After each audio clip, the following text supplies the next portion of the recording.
you to take seats, please. We're getting ready to begin services. Could I ask you to take seats, please?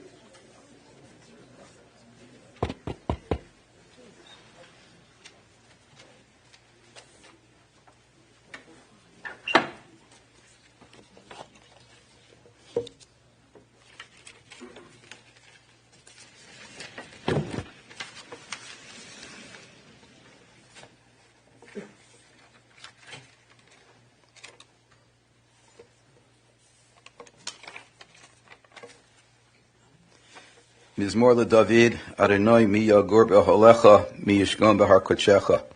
Holech tamim u'foel tzedek, v'dover emes b'lvavo. Lo ragal al lishono, lo osa l're'eu ra'a v'cherpo lo nosa al krovo. Nivzeh be'einav nim'as v'es yirei Adonai yechabed. Nishba l'harav lo yomir, kaspo lo nosan beneshech, v'shochet al nakilo lo koch, osa eila lo yimot le'olam.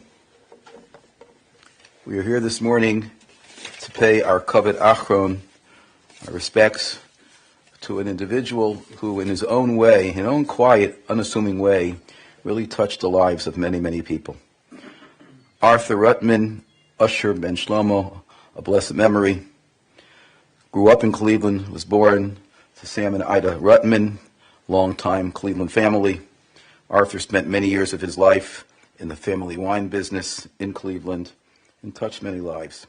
He was quiet, sweet, able, kind, had a sense of humor, a smile, always a quick little pun that enamored him with other people.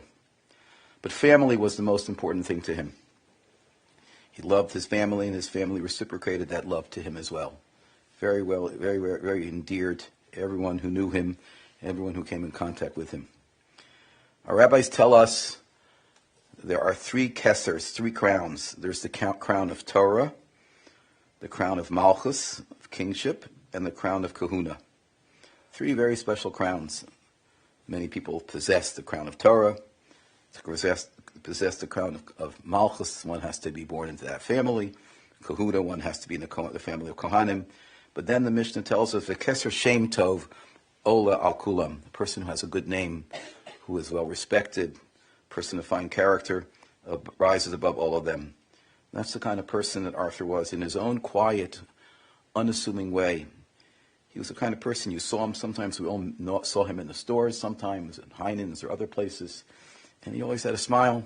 Thinking back after I was talking to Danielle about it yesterday, I do remember seeing him occasionally on the few times that I ended up doing shopping, which tried to be far and far between, but more times than I probably would have liked to have been, that I was shopping, that I would bump into him. And he was friendly, quiet, unassuming. I was thinking that, in a certain sense, we would say that Arthur's life, in a sense, was bittersweet because he never married and never had children and didn't have his own. He had his brother, his sister-in-law, his nieces and nephews and all that, but he didn't have his own children. But he really had a lot of children because he taught us through his good deeds, through his maisim tovim, through his personality, through his character. So in essence, he really has a lot of children, because the greatest thing, our rabbis tell us that when a righteous person passes away and we look back at their lives, the rabbis phrased it in an interesting way. They said a righteous person doesn't need a stone, doesn't need a monument. What's the purpose in a monument? You go to the cemetery, you visit, you see a stone, you see, oh, who is this person? And you read about the person on the stone. They try to capture some of the important characteristics of him or her on the stone. But our rabbis tell us, ma'aseyim, heim. His actions are really his eternity, because the way he acts, the way he conducts himself, those are the things by which people are going to remember him or her. And in essence, that was the kind of life he lived. So he has many students, many people who will remember him over the years, shopping or seeing him in the community, or from his business in the wine business, or just seeing him at family simchas, family affairs. And his family really learned from his life, learned from his good deeds, learned from his maisim tovim. So on the one hand, maybe he doesn't have any biological children, but he has a lot of psychological, emotional, spiritual children who clearly learned what it is to be a mensch, what it is to have a smile, what it is to be unassuming.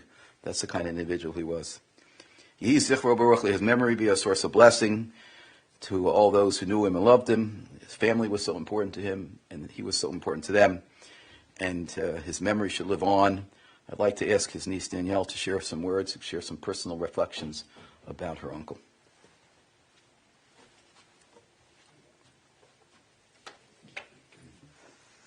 Thank you. Okay, I thought I would be able to get through this without crying, but I might not, so please bear with me. This past Shabbat, our Uncle Artie died peacefully in his sleep. Arthur Rutman was born in August 1943 here in Cleveland to Ida and Sam Rutman, two of the most devoted parents one could ever hope for. Joining his older brother, my dad, Bernie, he attended Hebrew Academy and Heights High School and graduated from Fenn College, which is now part of Cleveland State.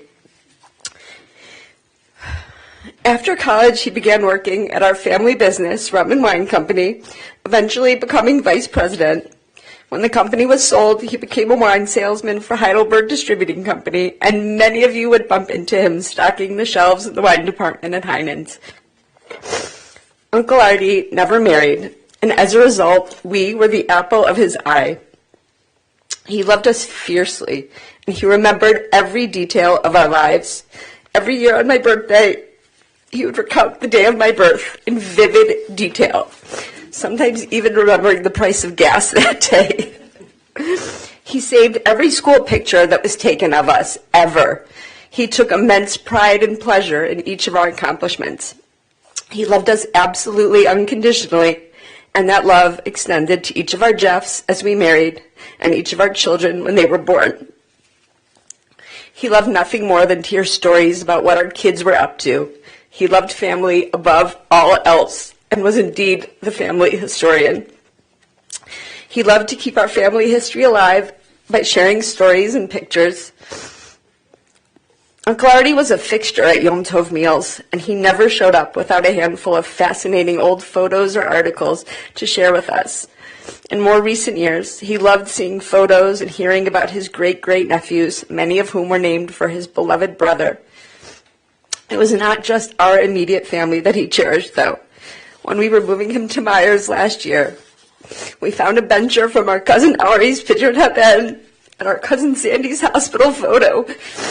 Every member of the greater Rutman, Molinsky, Gillis, Schwartz family was cherished in much the same way. He kept mementos of all of us, and he loved looking through them and reminding himself of time spent with family.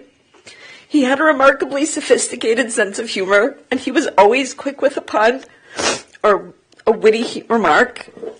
He had a wicked sweet tooth, and he often said that there was not a kind of cookie or a flavor of pudding he met that he did not like. His aides at Menorah Park affectionately called him Cookie Monster. He was so grateful for every single thing that you did for him that it was a pleasure to make him smile by bringing him a batch of carrot muffins.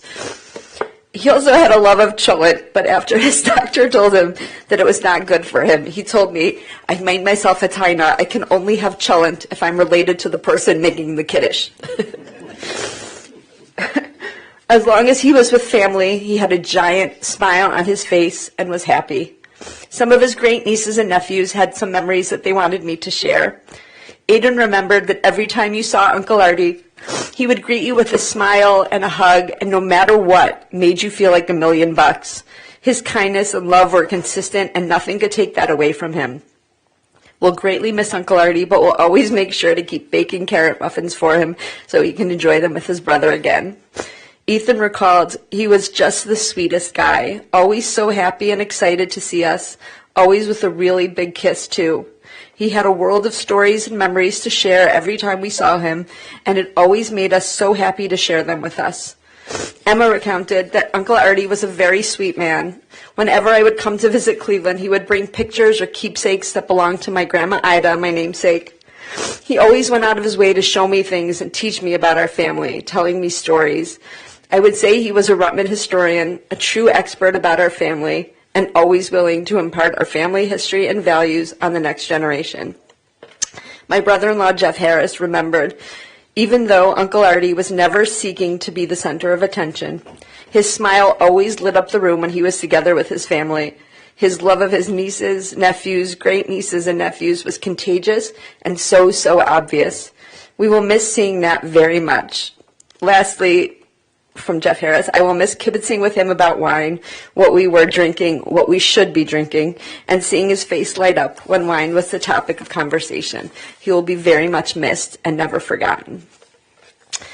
I want to make a couple of special mentions. First of all, on behalf of my sisters and I, we really have to thank our mother, Esther Rutman, who took tremendous care of him over this past year. Despite her own health concerns, she made sure he was well cared for in every respect. I also want to thank the aides that cared for him over this past year, specifically Orlando, Danita, Demonte, Marquetta, and Carmilla. The care and companionship that you provided him was tremendous, and we are so, so grateful, and I know that he was too. It is the end of an era for the Rutman family. And we thank you all so much for being here today to help us remember our dear, dear uncle. And I especially really want to thank all of his cousins, because you really would have meant the world to him knowing that his family was here. So thank you, everyone, for being here.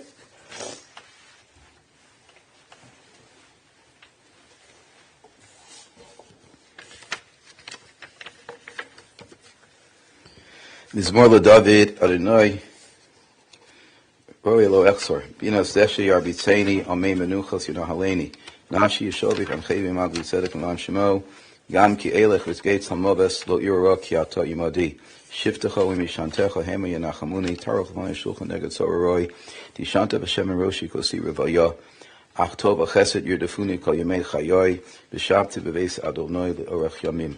If you'll please rise for the Kilmali Rachamim.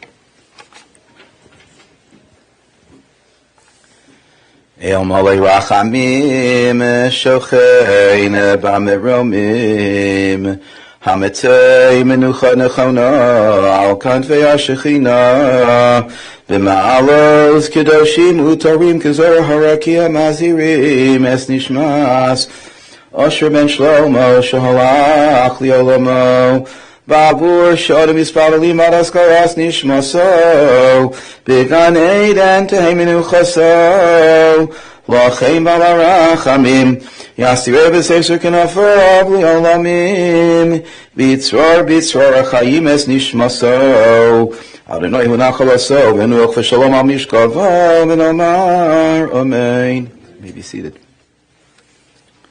The burial will be at the Young Israel section of Zion Memorial Park. There will be no formal shiva. One obviously can communicate and talk to the family and have a time to reminisce over all the wonderful memories of Arthur's life. Again, no formal shiva, and Kaddish has been arranged to be said in his memory as well.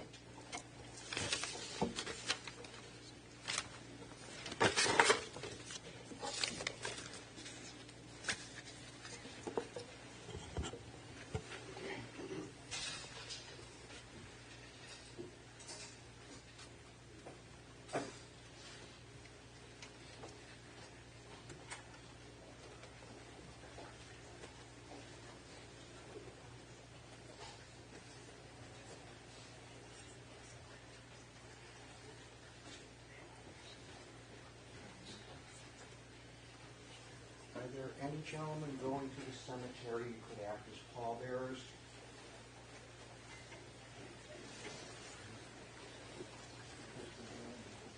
No, I'm going to ask you to step down this way. Brian will take you where you need to go. So step down this aisle here, please. We'll go right this way. I'll take you down.